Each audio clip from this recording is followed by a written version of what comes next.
झारखंड की विधानसभा सीटों में से एक टुंडी सीट जिस पर थोड़ी धुंध जमी हुई थी, अब वो तस्वीर साफ होती हुई नजर आ रही है।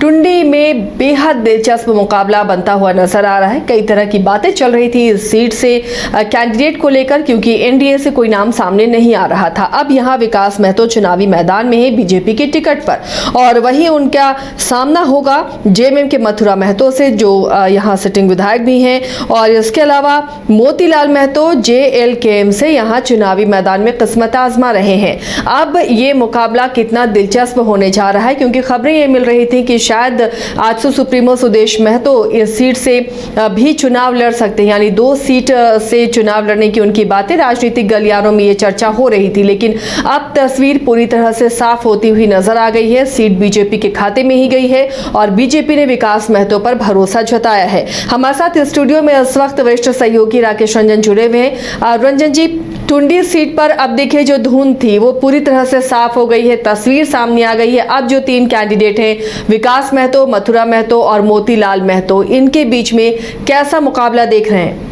चलिए शुरुआत थोड़ा लाइटर मूड पे करते हैं। क्योंकि यहाँ से 3 बार विधायक रहे हैं मथुरा महतो, तो क्या अब विकास के नाम पर वो वोट मांगेंगे? ये जोक सपाट, विकास महतो जो हैं वो बीजेपी के टिकट पर जो है वो चुनाव लड़ेंगे। और देखिए, बीजेपी ने भारतीय जनता युवा मोर्चा के प्रदेश उपाध्यक्ष को ये टिकट दिया है टुंडी से। मतलब कि जो एक भाजयुमो है उससे भी एक प्रत्याशी सामने आना चाहिए, ये बातें बीजेपी ने ध्यान में रखी और एक युवा उम्मीदवार जो है यहाँ से उतारा है। अब अगर हम ये देखें कि यहाँ पर जो अब चुनाव है वो क्या है, अनुभवी नेता झारखंड के सीनियर लीडर मथुरा महतो के सामने 2 युवा प्रत्याशी हैं। मोतीलाल महतो जो कि जेएलकेएम से चुनाव लड़ रहे हैं, और आपको विकास महतो जो कि अब बीजेपी के टिकट पर चुनाव लड़ेंगे। तो एक चीज और भी इसमें देखने को मिल रही है कि अब जो टुंडी में जो मुख्य प्रत्याशी हैं तीनों, वो तीनों महतो कम्युनिटी से ही हैं। चूंकि आप देखिए, मथुरा महतो, मोतीलाल महतो और विकास महतो।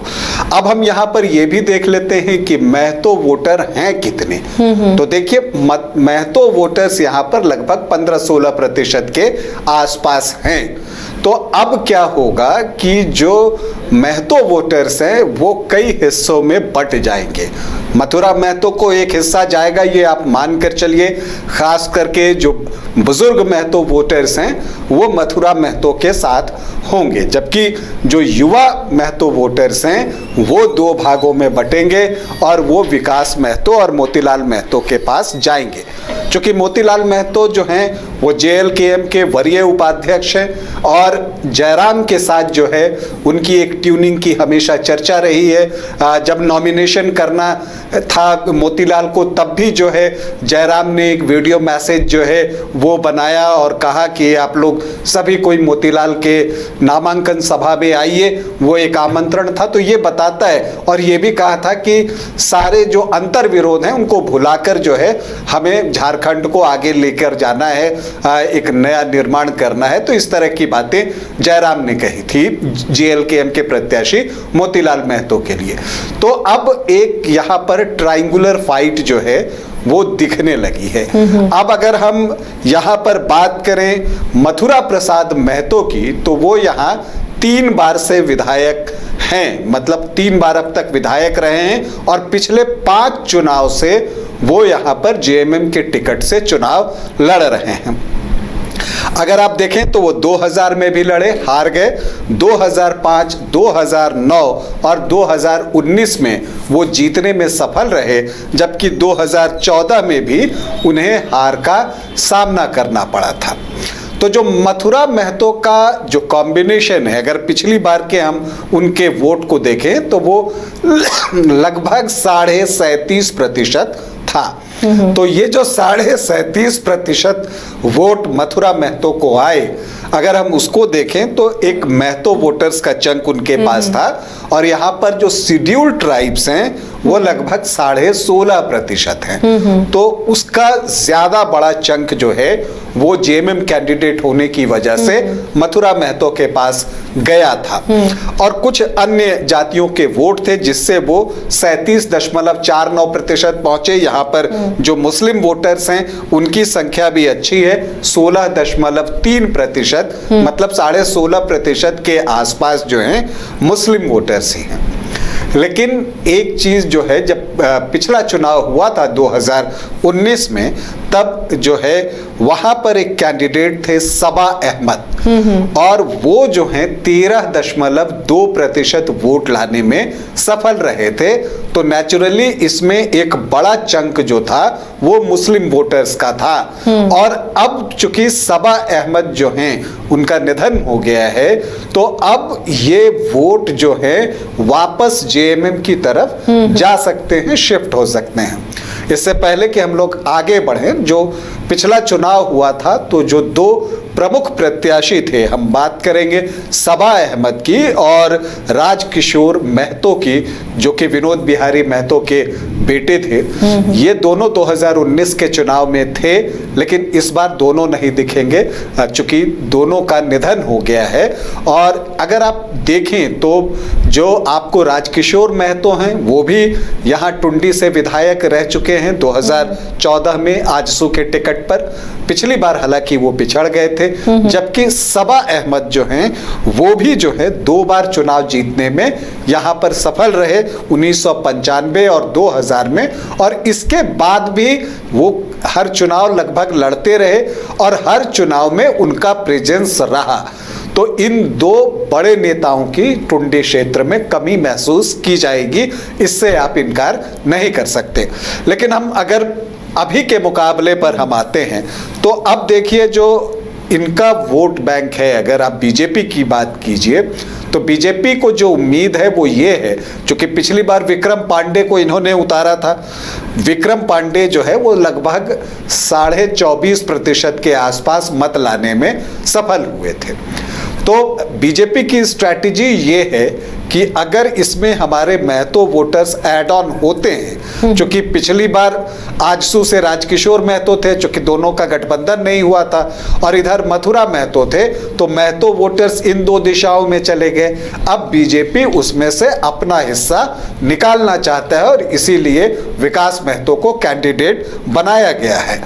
जो विकास हैं आपको यहाँ पर महतो, वो तोमचांची जिला परिषद के सदस्य भी हैं। तो वो जो है राजनीति के क्षेत्र में सक्रिय रहे हैं, युवा हैं, एक एनर्जी है। तो एक जो अनुमान है बीजेपी को कि जो विक्रम पांडे को वोट मिले थे वो तो मिलेंगे ही, साथ में जो है महतो वोटर्स भी आएंगे। और एक चीज और आप देखिएगा, टुंडी कोई बहुत लोकप्रिय या आप कह लीजिए कि फेवरेबल नहीं रहा है बीजेपी के लिए। सिर्फ एक बार यहाँ से जीत मिली है और वो भी 40 साल पहले। तो यहाँ बीजेपी की नजर सिर्फ महतो वोटर्स पर ही टिकी हुई है कि उससे अपने पाले में किया जाए, क्योंकि जो एसटी वोटर्स हैं या मुस्लिम वोटर्स हैं उनका साथ मथुरा महतो को नजर आ रहा है। लेकिन जो अन्य जातियां हैं, देखिए हरियाणा के बाद बीजेपी की एक अलग रणनीति हो गई है। जो हरियाणा में विधानसभा का चुनाव हुआ, जहां जाट और मुस्लिम वोटर एक तरफ हुए, तो जो बाकी जातियां थी उनको गोलबंद करके बीजेपी ने अपनी तरफ किया। और यही बीजेपी की स्ट्रैटेजी आपको टुंडी में भी देखने को मिलेगी, क्योंकि जो यहाँ पर जब विक्रम पांडे को कैंडिडेट बनाया गया तो इसका मतलब ये हुआ कि यहाँ पर ब्राह्मण वोटर्स की संख्या भी अच्छी है, तो उन वोटर्स पर नजर है। इसके अलावा अगर आप देखें तो राजपूत वोटर्स भी जो है यहाँ अच्छी संख्या में हैं, उन पर बीजेपी की नजर है। और जो व्यवसायी वर्ग हैं उनके भी वोट यहाँ पर अच्छी संख्या में हैं, भूमिहार वोटर्स हैं। तो उन सब के वोट और जो ओबीसी वोट हैं उसको बीजेपी अपने तरफ करना चाहेगी। अगर आप तीसरी तरफ जाएं, मोतीलाल महतो, तो उनको जयराम के नाम का भरोसा है। उनको ये विश्वास होगा कि जो महतो वोटर्स हैं वो उनकी तरफ बड़ी संख्या में आएंगे, तो ज़्यादा वोट उनको महतो का मिलेगा, खास करके युवा वर्ग का। और इसके अलावा अगर वो रेस में आते हैं तो मुस्लिम वोटर्स को ये कन्विंस कर पाएंगे कि हम बीजेपी के साथ जो है मुकाबले में हैं, तो वो वोट हमारी तरफ आ सकता है। और अन्य जातियों में जो युवा वोटर्स हैं उनको आकर्षित करने की कोशिश जो है वो मोतीलाल के तरफ से होगी। तो ये तीनों जो मुख्य प्रतिद्वंद्वी होंगे टुंडी में, उनकी स्ट्रैटेजी हो सकती है, ऐसा मुझे लगता है। 3 बार से विधायक रहे हैं मथुरा महतो, तो एंटी इनकम्बेंसी भी रहती है सीटों में। अगर लगातार विधायक होते हैं तो जनता चाहती है कि एक बार बदलाव हो, और वो बदलाव के रूप में क्या जेएलकेएम के प्रत्याशी मोतीलाल महतो नजर आ सकते हैं? यहाँ की जनता को जयराम महतो का क्या प्रभाव इस इलाके में दिखता है? देखिए, जयराम महतो का यहाँ पर प्रभाव अच्छा है, और जब आप लोकसभा चुनाव में देखिएगा तो जयराम महतो को यहाँ से 59,421 वोट मिले थे। लेकिन आप ये भी देखिएगा, जब लोकसभा चुनाव में आपको प्रत्याशी अगर आप देखते हैं तो आजसू के प्रत्याशी थे, उनको 72,838 वोट मिले थे, और जो जेएमएम के प्रत्याशी थे उनको 73,771 वोट मिले थे। तो जेएमएम के प्रत्याशी थे कौन? मथुरा महतो, और सबसे ज्यादा वोट वही लेकर आए। एक छोटी लीड मिली, 933 वोटों की लीड मिली, लेकिन टुंडी से वो लीड लेने में सफल रहे। लोकसभा चुनाव में जब वोटिंग होती है तो जब से ये मोदी काल आया है, मोदी युग आया है, तब से लोग जो है लोकसभा चुनाव में बहुत सारे लोग मोदी के नाम पर बीजेपी को वोट करते हैं। और मुझे लगता है कि इसी वजह से मथुरा महतो की लीड इतनी छोटी रह गई कि वो सिर्फ 933 वोटों की आई। तो ऐसी परिस्थिति में मुझे लगता है कि चूंकि ये विधानसभा का चुनाव है और सामने दो नए प्रत्याशी हैं, उनके पास चुनाव लड़ने का उस तरह से एक्सपीरियंस नहीं है विधानसभा चुनाव लड़ने का, तो उनके लिए सारी चीजें नई होंगी। हालांकि बीजेपी को एक फायदा होता है कि संगठन उनका मजबूत है, तो वो बीजेपी कैंडिडेट के पीछे लगेगा।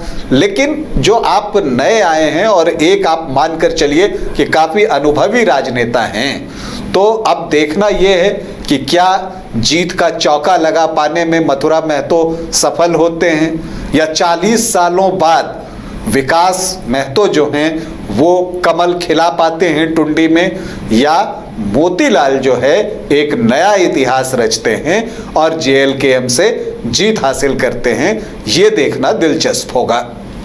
चलिए, तो जेएलकेएम भी यहाँ पर तीसरा मोर्चा या तीसरा ट्रायंगुलर फाइट देने में कामयाब होता हुआ नज़र आ सकता है इस बार के विधानसभा चुनाव में। तो टुंडी जिस सीट पर काफ़ी जिच हो रही थी रंजन जी, अब इस सीट पर तस्वीरें साफ हैं। क्या यहाँ पर जो आजसू का प्रभाव था बीजेपी उसे कैश कर पाएगी, या फिर आजसू को टिकट यहाँ से नहीं मिला, ये सीट आजसू के खाते में नहीं गई, तो उसका खामियाजा भी हो सकता है? दोनों एस्पेक्ट से अगर देखें तो क्या लग रहा है? देखिए, जब आप गठबंधन में चुनाव लड़ते हैं तो आमतौर पर ऐसी बातें देखने को मिलती हैं कि जब किसी एक दल को वो सीट अलॉट हो जाती है तो जो गठबंधन का दूसरा दल होता है उसके कुछ कार्यकर्ता थोड़े दुखी होते हैं, और खास करके वो जो चुनाव लड़ने की रेस में होते हैं। लेकिन जो नीचे का कार्यकर्ता होता है और जो उसके वोटर्स होते हैं वो उन चीज़ों से थोड़े कम प्रभावित होते हैं। लेकिन ये भी बात है कि कई जगह जो है जो बागी प्रत्याशी खड़े होते हैं उनका प्रभाव जो होता है वो आपको एक इम्पैक्ट डालता है। लेकिन फिलहाल अभी तक टुंडी से इस तरह की कोई खबरें आई नहीं है किसी भी दल से। अब अगर आगे कुछ होता है तो ये देखना दिलचस्प होगा कि तब क्या तस्वीर बनती है। बीजेपी को ये उम्मीद होगी कि जो आजसू ने पिछली बार 8.5% वोट लाए थे वो उसको ट्रांसफर हो जाए, तो उसके जो वोट 24.5% थे वो 33% हो जाएंगे, और इसके अलावा जो है कुछ महतो वोटर्स आ जाए तो वो मुख्य मुकाबले में आ जाए। लेकिन बावजूद इसके ये कहना पड़ेगा कि मथुरा महतो से टुंडी में पार पाना इतना आसान किसी के लिए नहीं होगा, क्योंकि वो एक पुराने नेता हैं और उनकी अपनी एक छवि भी रही है, तभी जनता ने उन पर 3 बार भरोसा किया है, 2005, 2009 और 2019 में। और पिछला 5 चुनाव वो लड़ रहे हैं, तो मुझे लगता है कि टुंडी का कोई ऐसा क्षेत्र नहीं होगा जहां वो नहीं गए होंगे। तो इसीलिए मुझे लगता है कि अब ये अनुभव वर्सेस युवा जोश के बीच का मुकाबला है, देखना है जीत किसे मिलती। चलिए, शुक्रिया रंजन जी इस तमाम जानकारी के लिए। तो फिलहाल टुंडी की जंग बेहद दिलचस्प बनने जा रही है, क्योंकि यहाँ पर अब बीजेपी, जेएमएम और जेएलकेएम के प्रत्याशियों के बीच में मुकाबला है और इस मुकाबले पर हमारी नजर बनी रहेगी। आप देखते रहिए न्यूज़ 22 को।